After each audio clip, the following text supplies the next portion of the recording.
Here we go. Good morning, friends, and welcome aboard the splendid Snow White. My name is Victor, and I'll be your captain and storyteller here in our voyage to Storybook Land.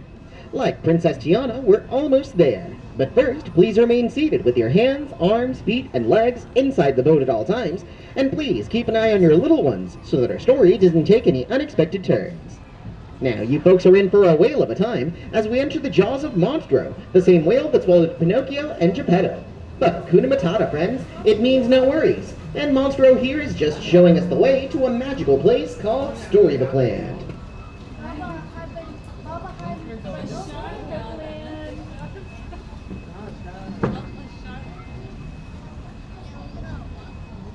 Our story begins, as all stories do, with once upon a time, and in this case, a big bad wolf, whose cave you can see just to our left. The big bad wolf is always after the three little pigs, who live in the three houses just across the way, one made of straw, one made of sticks, and one made of guaranteed wolf-proof bricks. Just around the river bend to the left, you'll see a quaint English village, which is the home of Alice. One golden afternoon, Alice followed the White Rabbit down the rabbit hole, and found herself in Wonderland, where things only got curiouser and curiouser from there. There are many fantastic places here in Storybook Land, like London Park to the right, where Peter Pan took Wendy, John, and Michael Darling all the way to Neverland. How did they get there, you ask? Well, they flew, of course, with a little bit of faith, trust, and pixie dust. Now, we're going to make one jump ahead to the kingdom of Agrabah, a city of enchantment, where one day a street rat named Aladdin bumped into Princess Jasmine in the marketplace and stole her heart. Through the power of love and the help of a genie, Aladdin and Jasmine got married and now live in the Sultan's palace to this day. These places are where love blooms forever, like the flowers on the golden archways above us, the very same archways where Aladdin and Jasmine flew over, sideways, and under on their magic carpet ride to a whole new world.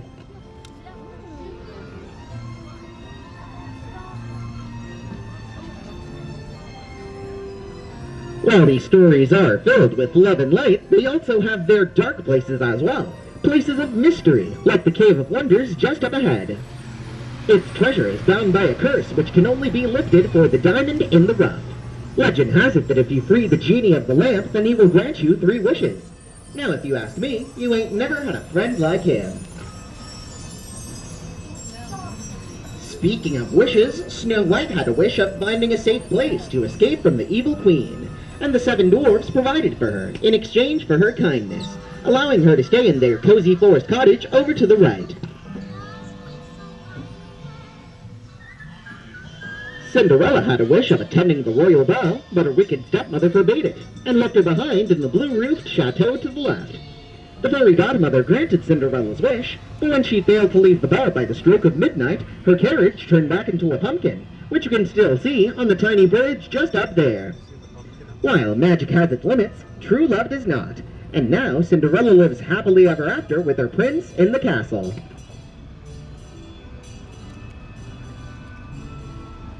Dreams really do come true, and while some dream of happily ever after, others dream of sleeping on hills of quilted flowers, like the ones to our left, inspired by the 1933 Silly Symphony cartoon, Lullaby Land.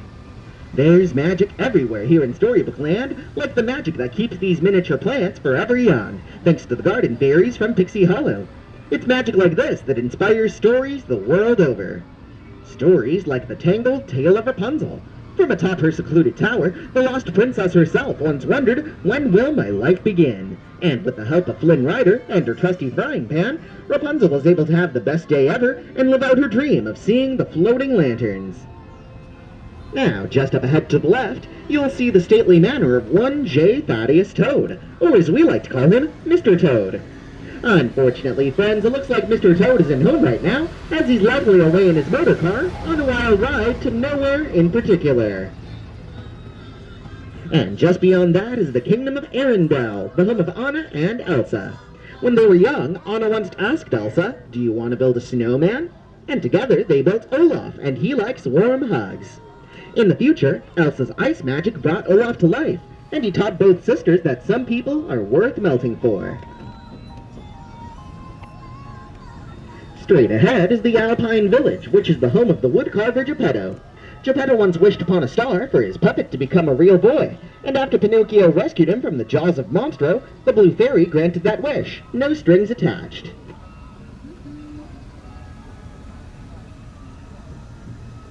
Geppetto's wish is like those found in so many stories, like the story of a little mermaid named Ariel, who followed Prince Eric to his castle on the right. Ariel made a deal with an evil sea witch to trade her fins for a pair of human legs, so that she could become part of our world.